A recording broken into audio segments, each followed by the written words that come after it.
नमस्कार. आज सकाळी वर्तमानपत्रात एक इंटरेस्टिंग बातमी मी पाहिली आणि मला असं वाटलं की आजपर्यंत मोदीजींची पोलखोल विरोधी पक्ष, पत्रकार, मोजके पत्रकार आणि काही लोक करत होते, पण आता मोदींचं सरकारच मोदींची पोलखोल करायला लागलं की काय, असं मला वाटलं. जलशक्ती मंत्रालय जे आहे दिल्लीचं, म्हणजे केंद्र सरकारचं, त्याचे सचिव V.L. कांताराव यांचं काल पुण्यात भाषण झालं आणि त्या भाषणात त्यांनी असं सांगितलं की देशात 6,000 धरणं आहेत, त्यातल्या 5,000 धरणांचं मूल्यमापन आम्ही अजून करू शकलेलो नाही.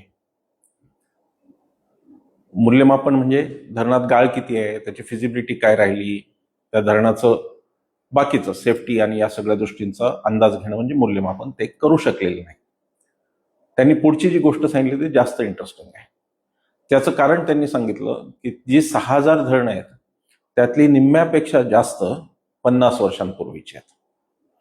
आपल्याला तो प्रचार आठवत असेल की 70 साल में काँग्रेस ने क्या किया, भाइयों और बहनों, काही झालं नाही 70 वर्षात. मोदीजी हे पहिल्या दिवसापासून आरडाओरडा करतात की 70 वर्षात काही नाही. 70 वर्षात जर काही झालं नाही तर 3,000 धरणं नेहरूंच्या काळात कशी झाली, असा मला प्रश्न पडला.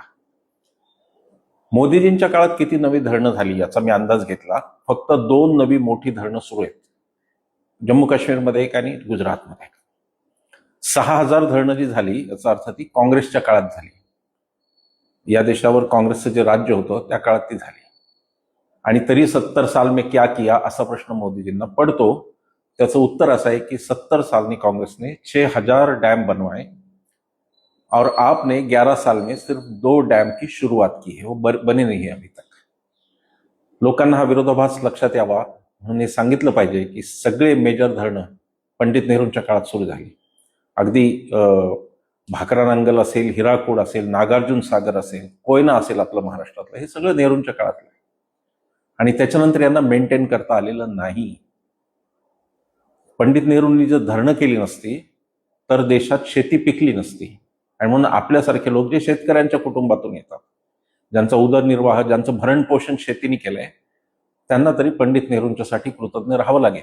जे IIT IIM मध्ये जन्माला आले आणि ज्यांना अन्नधान्य फक्त विकत घ्यायचं होतं, पिकवायचं नव्हतं, त्यांच्यासाठी पंडित नेहरू एक कष्टित माणूस असेल. पण 6,000 धरणांची कबुली आणि त्यातली 50% नेहरूंच्या काळात झाली, ही कबुली आता जलशक्ती मंत्रालय देतं, ही मला महत्वाची गोष्ट वाटली. नेहरूंना किती शिव्या घाला, काँग्रेसने काही केलं नाही म्हणा, प्राधान्यक्रम नेहरूंचे काय होते आणि नेहरू आपल्या प्राधान्यक्रमाला कसे भिडत होते ते सांगणारं हे उदाहरण आहे. की शेती जर पिकायची असेल तर पाणी आवश्यक आहे, पाणी असेल तर धरणं आवश्यक आहेत, हे नेहरूंनी ओळखलं. बाबासाहेबांच्या, आपल्याला सगळ्यांना माहिती आहे भाकरा नांगलची कथा, बाबासाहेबांचं नियोजन त्याच्यामध्ये. हे जे आमचे लोक होते स्वातंत्र्य मिळाल्यानंतर ज्यांच्या आम्ही हातात होतो, ते लोक अतिशय हुशार होते म्हणून हा देश सुरक्षित आहे. हा जर देश तेव्हा एखाद्या अडाणी माणसाच्या हातात गेला असता तर प्राधान्यक्रमच वेगळे राहिले असते.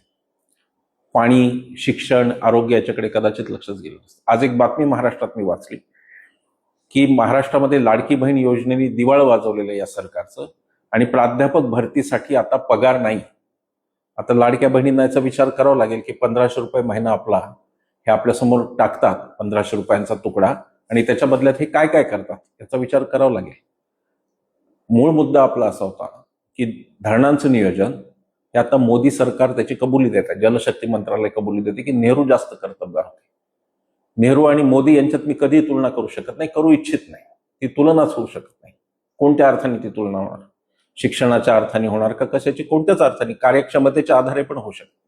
18 तास जागून जर हे फक्त 2 धरणं सुरू करतात, त्यांची एफिशियन्सी तुम्हाला कळते, त्यांची आपल्याला कार्यक्षमता लक्षात यावी.